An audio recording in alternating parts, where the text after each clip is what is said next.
बिस्मिल्लाहिर्रहमानिर्रहीम, अस्सलाम वालेकुम जी। मैं नजमुल हसन बाजवा हूं। आज 29 अप्रैल मंगल का दिन। सबसे अहम और बड़ी खबर तो JF-17 थंडर त्यारे यानी पाकिस्तान और चीन ने में जो मिलकर त्यारा बनाया है, इस त्यारे के बारे में है। आज कुछ ऐसा हुआ है जिससे दुश्मन के ऊपर पाकिस्तान की बर्तरी साबित हो गई है। आज एक ऐसी वीडियो रिलीज हो गई है, यानी यूं समझिए कि इस JF-17 थंडर त्यारे ने भारत को पहली सलामी दे दी है और वो वीडियो जारी हो गई है, जिसके बाद भारतीय मीडिया पर खास तौर पर सख्ता तारी हो गया है, सांप सूंघ गया है। आज ये वाजे हो गया कि पाकिस्तानी एयरफोर्स को इंडियन एयरफोर्स पर बर्तरी हासिल हो चुकी है। ऐसा क्या हुआ है और मैं किस वीडियो की बात कर रहा हूं? मैं ये क्यों कह रहा हूं कि आज लाइन लग गई JF-17 थंडर त्यारे के ऊपर कि ये अब इस खत्ते का सबसे बरतर त्यारा साबित हो गया। इसके ऊपर तफसीलन बात करेंगे। सबसे इंपॉर्टेंट खबर यही है। और आज कुछ खबरें लोकल भी, हमारे पाकिस्तान के अंदर भी अलीमा खान को नहीं मिलने दिया गया, सनम जावेद खान पे जुल्म हुआ, तशद्दुद हुआ, इसके ऊपर भी बात करेंगे। लेकिन सबसे इंपॉर्टेंट और सबसे पहले नाज़रीन किराम जिस बारे में मुझे बात करनी है वो इन दोनों खबरों से ज्यादा इंपॉर्टेंट है। वो एक भरपूर किस्म का इंफॉर्मेटिव 10 पॉइंट्स हैं, 10 नकात हैं प्रवीण स्वाने के। प्रवीण स्वाने जो है, अगर मैंने सही नाम प्रोनाउंस कर रहा हूं, प्रवीण स्वाने, ये एक एक्स भारतीय मिलिट्री ऑफिसर हैं और फोर्स नामी मैगजीन के एडिटर हैं। फोर्स नामी मैगजीन पाकिस्तान भारत पूरे एशिया की, खास तौर पर जो इंडिया है उनकी सिक्योरिटी और बाकी मामलात के ऊपर एनालिसिस देती है, खबरें देती है और स्ट्रेटेजिक मामलात के ऊपर नजर रखते हैं। फोर्स को यानी कि इनके तज्जियात को सिक्का बंद तज्जियात कहा जाता है। और इनके एडिटर हैं प्रवीण स्वाने, वो प्रवीण स्वाने जो कि एक्स भारतीय ऑफिसर हैं। इन्होंने नाज़रीन किराम 10 पॉइंट्स ऐसे दिए हैं जिन्हें 10 पॉइंट से मुख्तलिफ तहरीरों के अंदर से मैंने 10 पॉइंट्स इकट्ठे किए हैं इनके मुख्तलिफ तहरीरों से। इन्होंने 10 पॉइंट्स ऐसे दिए हैं जिसमें यह वाजे हो चुका है कि भारत एक फुल स्केल वॉर के अंदर नहीं जा सकता और पाकिस्तान को बहुत सारे मामलात में भारत पर बर्तरी हासिल। आप सही सुन रहे हैं, कौन कह रहा है? भारतीय एक्स मिलिट्री ऑफिसर, अभी मौजूदा जर्नलिस्ट, डिफेंस एनालिस्ट और फोर्स मैगजीन का एडिटर। किस तरह से नाज़रीन मुख्तलिफ तहरीरों से मैंने इनके पॉइंट्स इकट्ठे किए हैं वो मैं आपके सामने क्या रख देता हूं। पहले उन्होंने कुछ तज्जिया किया है, फिर मैं एक एक करके पॉइंट्स आपको बताऊंगा। उन्होंने कहा जी, इंडियन फौज हॉट वॉर के लिए तैयार नहीं है। ये कौन कह रहा है? ये प्रवीण स्वाने। पाकिस्तानी कोई जर्नलिस्ट नहीं कह रहा है, पाकिस्तान का कोई एनालिस्ट नहीं कह रहा और पाकिस्तानी कोई साबिका फौजी अफसर नहीं कह रहा। और मैं प्रवीण स्वाने के बारे में ये बता दूं, ये वॉर मॉन्गर नहीं है, ये बहुत शानदार आदमी है। अगर पाकिस्तान के ऊपर भी तनकीद करता है ना तो प्रॉपर तहकीक के साथ तनकीद करता है। मैं इस प्रवीण स्वाने की बात कर रहा हूं। वो क्या कहते हैं? वो कहते हैं इंडियन फौज हॉट वॉर के लिए तैयार नहीं है। वो कहते हैं कि ये जो इस वक्त इंडियन जर्नल इस वक्त मीडिया के ऊपर बैठकर जो लड़ाई की बातें कर रहे हैं और पाकिस्तानी एटमी असासों के ऊपर कब्जे की बात कर रहे हैं, इनके ऊपर हंसा ही जा सकता है। फिर उन्होंने कहा कि इन्हें नेवल ब्लॉकेड की फैंटेसी से बाहर आना चाहिए, क्योंकि वो जंग जिसे आप कंट्रोल नहीं कर सकते हैं उसको नहीं शुरू करना। वो जंग जिसके नतायज आप कंट्रोल नहीं कर सकते हैं उसको आप शुरू नहीं करना चाहिए आपको। ये इनका तज्जिया है। क्यों नहीं? ये सारी बातें वो क्यों कर रहे हैं? वो कह रहे हैं कि आप इसका नतीजा कंट्रोल नहीं कर सकते हैं, आप हॉट वॉर के लिए तैयार नहीं हैं। इसकी वजह क्या है? इसके लिए इन्हीं प्रवीण स्वाने साहब के 10 पॉइंट्स नाज़रीन जो मैं आपके सामने रख देता हूं। और ये आज की तहरीर में आपको बता रहा हूं, पुरानी तहरीर नहीं, आज ये जो स्टैंड ऑफ चल रहा है इसके मुताबिक प्रवीण स्वाने क्या लिख रहे हैं। वो कहते हैं कि जनाब, इस वक्त सबसे पहली वजह यह है कि बोथ मिलिट्री लाइंस एक्टिव हो चुकी हैं, नंबर 1। नंबर 2, उन्होंने कहा जी जो हैं मिलिट्री एस्टैब्लिशमेंट या जर्नल, वो इस वक्त वॉर के लिए इसलिए तैयार नहीं है कि बारहा उन्हें बताया गया। वो कहते हैं मिलिट्री, अपने जर्नलों की बात कर रहे हैं, वो कहते हैं भारतीय जर्नल इस वक्त लड़ाई के लिए तैयार नहीं है, यानी कि भरपूर उनकी तैयारी नहीं है। वो क्यों? वो कहते हैं नहीं, उन्हें चूंकि बारहा बताया गया है कि ये this is not the era of war. By the way उन्होंने इंग्लिश में लिखा है, मैं इनके मुख्तलिफ पॉइंट्स को उर्दू में तर्जुमा करके या उसका लुबे लुबाब आपके सामने रख रहा हूं। कहते नहीं, उनको बारहा बताया गया कि जो है ना वो आप तैयार नहीं, हम ये लड़ाई का एरा नहीं है।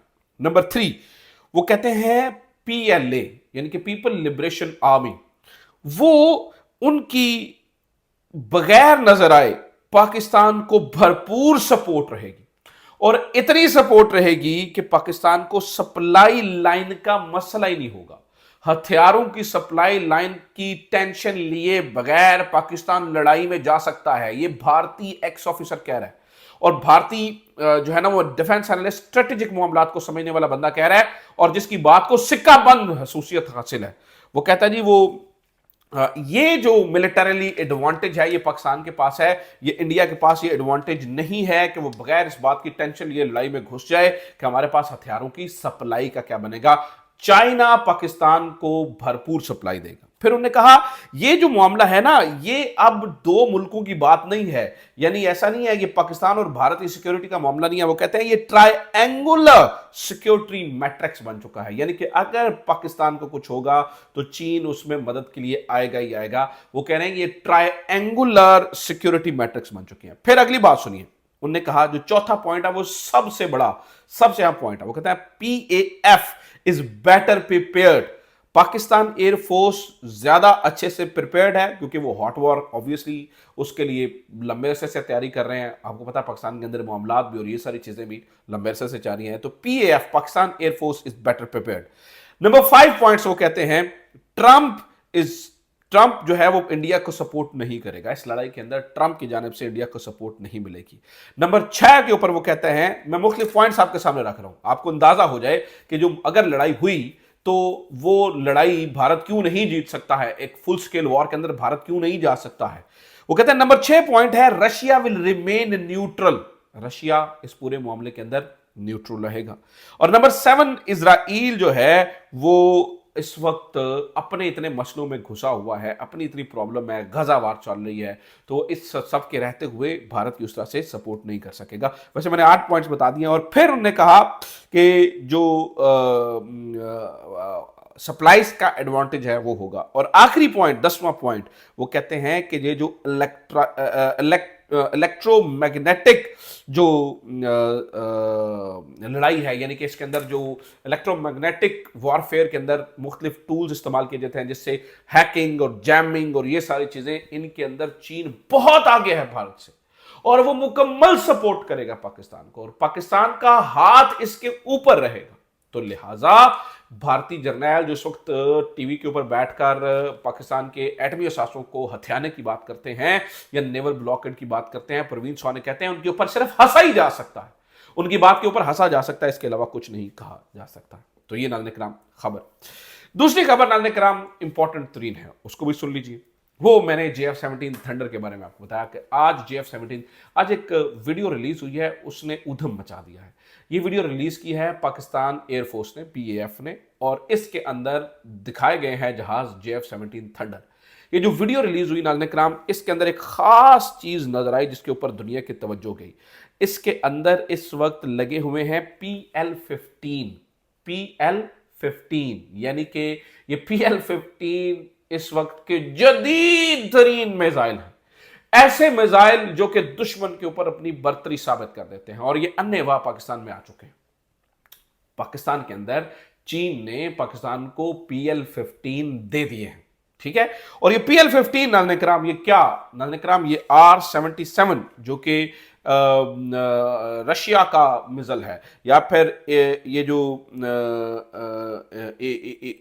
अमेरिकी मिसाइल है AID-120 if I am not wrong, AID-120 ये उसका मुकाबला करने वाले मिसाइल है। इनका कोई दूर दूर तक किसी किस्म का मुकाबला भारत के पास नहीं है। भारत के पास जो राफेल तैयारे हैं वो बड़े शानदार तैयारे हैं, इसमें कोई शक नहीं है। राफेल के अंदर जो है वो मेटोर मिसाइल लगे हैं, लेकिन उनकी रेंज 150 किलोमीटर है और जो PL-15 है उसकी रेंज जो है वो होती है 200 किलोमीटर। BVR से बियॉन्ड विजुअल रेंज कहते हैं, बियॉन्ड विजुअल रेंज यानी कि देखे बगैर आप नजर भी नहीं आ रहा, और उसके अंदर यानी पाकिस्तान अपनी सरहद के अंदर रहकर 200 किलोमीटर तक निशाना लगा सकता है। और फिर नाज़रीन किराम इन मिसाइल के अंदर ये भी बात है कि इनकी जो स्पीड है वो माक 5 तक यानी कि आवाज की रफ्तार से 5 गुना ज्यादा रफ्तार होती है। तो अगर 2 माक रफ्तार है राफेल की तो इनकी रफ्तार 5 माक है। तो नाज़रीन किराम ये आज वीडियो जो है वो PAF ने रिलीज की है और इसके बाद सख्त आगे तारी हो गया है। आज इस उसकी उड़ते हुए भारत को सलामी देते हुए पहली वीडियो PAF ने रिलीज की है। उसके बाद नाज़रीन किराम ये साबित हो गया कि खित्ते के अंदर कौन ऊपर है कौन नीचे है। आज मेरे ख्याल से JF-17 थंडर ने साबित कर दिया। एक और खबर नाज़रीन किराम पिछले दिनों से ये बताई जा रही थी और कहानी हमें सुनाई जा रही थी कि पाकिस्तान का पानी बंद कर लिया जाएगा। मैंने पहले भी आपको इस बारे में बारहा बताया कि फौरी तौर पर पानी बंद नहीं किया जा सकता, 15 से 20 साल लगेंगे सबसे पहले। अगर आप बहुत जल्दी भी करते हैं ना तो जीरो, आप कहते हैं ना कि 0% तो फिर भी नहीं हो सकता ना, लेकिन मैक्सिमम पानी बंद करने के लिए आपको 15 से 20 साल का अरसा चाहिए। आपने बहुत सारे डैम्स बनाने हैं, डाइवर्ट करना है, बहुत सारी चीजें करनी है। ऐसे में नाज़रीन किराम, भारत को अब एक और खतरा पैदा हो गया है ईस्टर्न साइड से।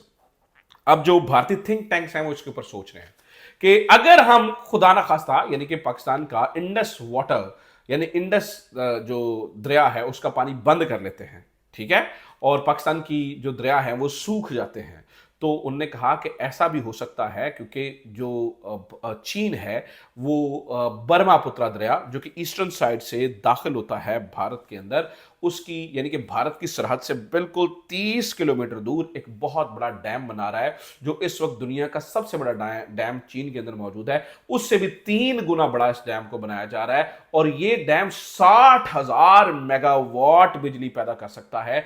इतना बड़ा पानी का जखीरा यहां पर किया जा रहा है और ये बता रहे हैं कि अगर ऐसा करेंगे तो ब्रह्मपुत्र के दरिया के पानी को मुकम्मल तौर पर रोक लिया जाएगा, या इस पानी को बतौर हथियार इस्तेमाल किया जाएगा, जिससे फ्लड लाया जा सकता है, जिससे मुख्तलिफ जगहों पर जो है ना वो कंट्रोल किया जा सकता है। और अगर चीन चाहे तो भारत की पूरी ईस्टर्न साइड सैलाब में गर्क हो सकती है। तो अब चीन को समझ आ रहा है कि हमें जो वाटर धमकी है ये बड़ी इनह्यूमन है। पानी जो है वो जिंदगी का सोर्स होता है, उसे धमकी के लिए इस्तेमाल नहीं किया जा सकता है, और अगर ऐसा हुआ तो फिर चीन हमारा पानी वहां से बंद कर सकता है। तो ये कहानी नाज़रीन किराम अब पता चल रही है। अच्छा, कुछ लोकल खबरें में सुन लीजिए नाज़रीन किराम। लोकल खबरें ये है कि आज इमरान खान की बहनों को फिर मिलने नहीं दिया गया है। आज धक्के मारे गए हैं, बल्कि एक वो वीडियो भी जारी हुई है जिसमें वो पुश करता हुआ अलीमा खान को नजर आ रहा है, ऐसे करके उसने जो है ना वो यहां से धक्का दिया है उस पुलिस ऑफिसर ने, जिस पर अलीमा खान कह रही है कि तुम तो हिने अदालत कर रहे हो, तो कहते हैं जी जी जी जी हाँ जी हाँ जी हाँ जी हाँ जी, यानी कि उन्हें कोई फर्क नहीं पड़ता। और आज की मुलाकात पे chief justice Islamabad high court ने यह कहा था जी मैं एडवोकेट जनरल से मुलाकात करवाऊंगा, यानी कि उनके जरिए से इमरान खान से मुलाकात होगी तो हिने अदालत जो है वो ये अदालत के अहकाम को हवा में उड़ाया जा रहा है। नाज़रीन किराम, पूरी की पूरी इस वक्त यानी कि हम उधर बॉर्डर के ऊपर लड़ाई शुरू है और इधर इमरान खान से लड़ने का फैसला, यानी कि इस वक्त हमारी रियासत दो तरफ लड़ रही है, इंडिया के साथ और इमरान खान के साथ, जो कि मुझे लगता है कि सरासर नाइंसाफ़ी है। तवज्जो इस वक्त बॉर्डर्स पे होनी चाहिए थी हमारी, हमें तवज्जो दुश्मन पे होनी चाहिए थी, तवज्जो असल वज़ीर आज़म के ऊपर है, फॉर्म 45 वाले वज़ीर आज़म के ऊपर है। फिर नाज़रीन इकराम, अगली खबर सुनिए। सरम जावेद को आपको पता कल उठाया गया था, अभी आज उसकी तस्वीरें नजर आई हैं जिसमें उसको यहाँ पर पाँव में जो है वो चोटें लगी हैं, और नजर आ रहा है कि उसके ऊपर गिरफ्तारी के वक्त तशद्दुद किया गया है, और बताया गया है कि उस वक्त लेडीज़ पुलिस एहलकार नहीं थी, मर्द पुलिस एहलकारों ने उसे उठाया और तशद्दुद किया गया, यानी कि मुख्तलिफ निशानात सरम जावेद के जिस्म के ऊपर पाए गए हैं।